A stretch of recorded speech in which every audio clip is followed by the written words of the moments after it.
Let's look back at what we've discovered about release planning. Your team can begin creating their own customized release plan by considering guidelines in terms of how the project will be divided, the size and frequency of sprints or iterations, and which customers will get the initial releases. Once you've come to a decision on each guideline, your team can choose a strategy for how to approach the releases, either function-driven or date-driven.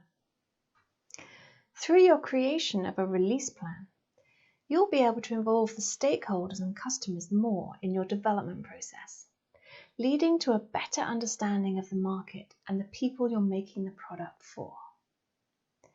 Your team isn't creating products to send off in a vacuum. They're filling specific needs in the market and designing products that will help people improve their work.